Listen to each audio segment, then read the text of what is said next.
Market cadence. Since 1978, Perry's Floors & More has been selling, installing, and servicing homeowners throughout Western Kentucky with quality flooring and workmanship. Perry's Floors & More carries luxury vinyl plank and luxury vinyl tile, carpet, window treatments, and more. Brands like Mannington, Shaw, Tarkett, Beaulieu, and Flexitech. Quality brands, excellent customer service, combined with 40 years experience is why they say you can walk on our reputation. See Bill and Lucy at Perry's Floors & More, 127 West Market Street, Princeton. Welcome back into Coffee Talk. We are joined this morning by a local Princeton native. She doesn't live here anymore. I met her because she is actually my neighbor in Mayfield, but I understand she grew up here, and I understand from more than one person her softball career in high school was like a big deal. Good morning, Jennifer. Good morning. Thanks for having me. Of course, we're talking to, I have to remember to say Jennifer Jackson, not Jennifer Gibson, because I know her as Jennifer Gibson. And or more important, what I really know her as is Red's mom. Well, calling me Jennifer Jackson will make my dad very happy. Oh. He still calls me that. So, Jennifer, you grew up here in Princeton. Tell me, what was it like growing up in Princeton?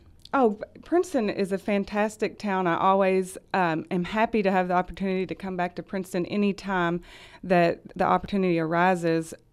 Princeton, it's so quaint. It's such a nice town to grow up in. The schools were fantastic.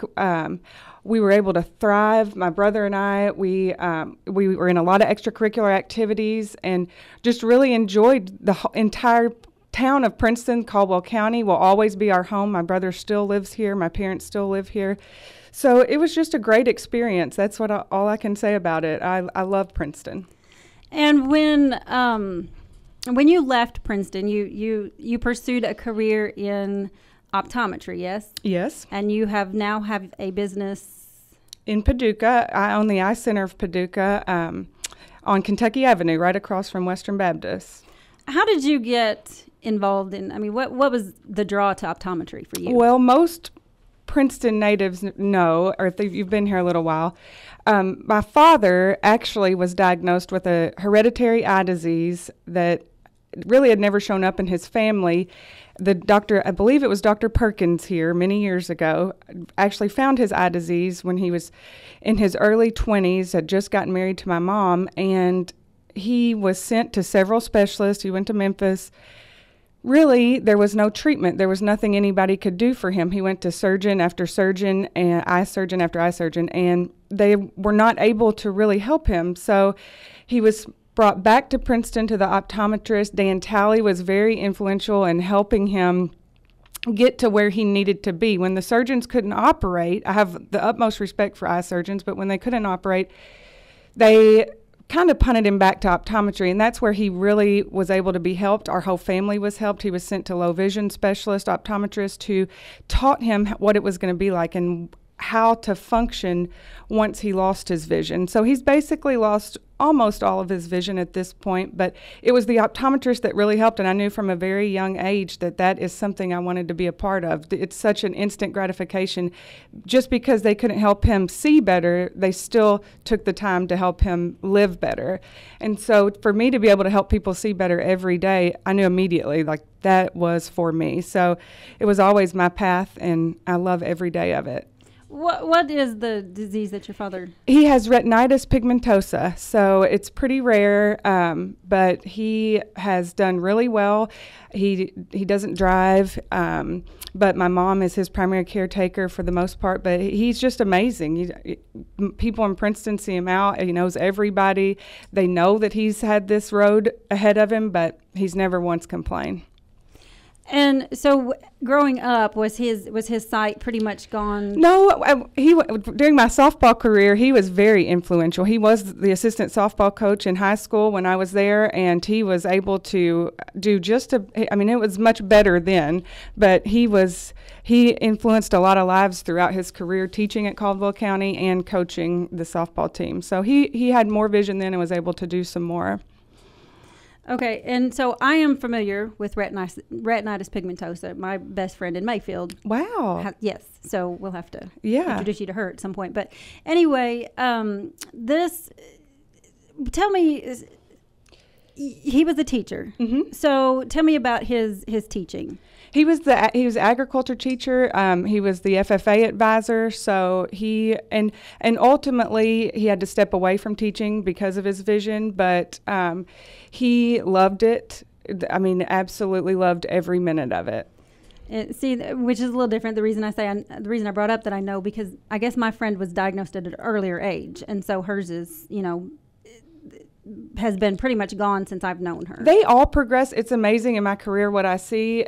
They all progress completely differently, and you can try to predict it, and we can try to tell people what to prepare for, but ultimately it's every case is different, and it can go really quickly or it can be a really slow process, which is what you hope for. Exactly.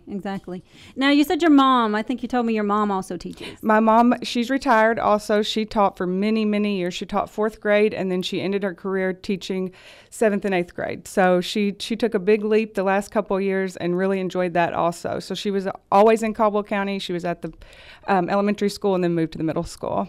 So both of your parents were teachers, but you went a completely different direction. Exactly. Yeah. And my brother is an attorney here in town also. So neither one of us chose the education path, but we're both very happy in what we do. We both respect education very much. Now tell me about your softball years. Oh, because I keep hearing this, Jennifer Jackson. Oh, she was a great. Those were the good old days. You called me a legend.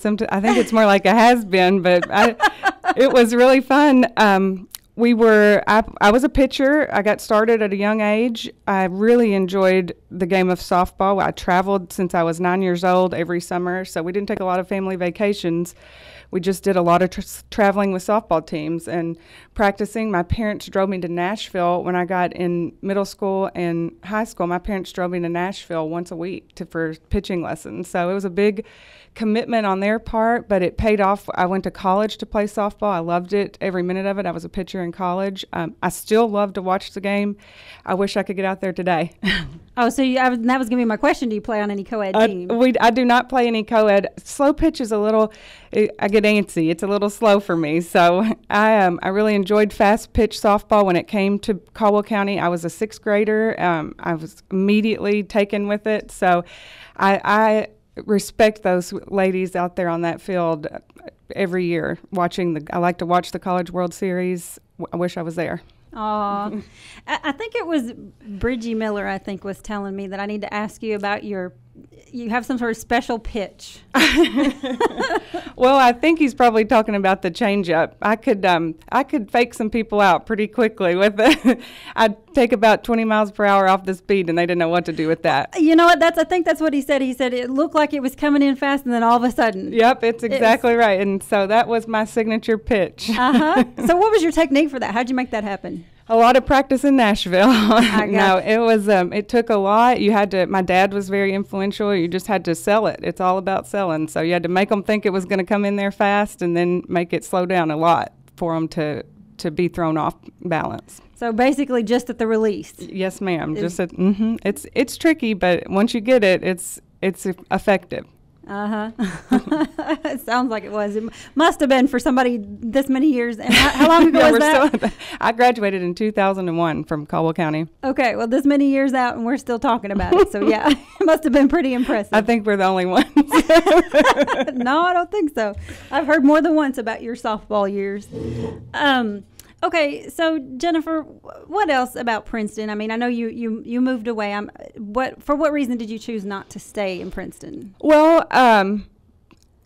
basically the opportunity to open a practice was not here. I met my husband right after I graduated from optometry school, and he's from Mayfield, originally right in the area where we live now, and I had planned probably to come back close to here. I wanted to be close to home, but Dan Talley is here. He's a mentor of mine, and he didn't have anything available, and I would never have stepped on his toes or come in this close to him. So I actually was able to set up in Paducah. It was close enough. It was close to my husband's family and close enough to my family, and it's really worked out really well.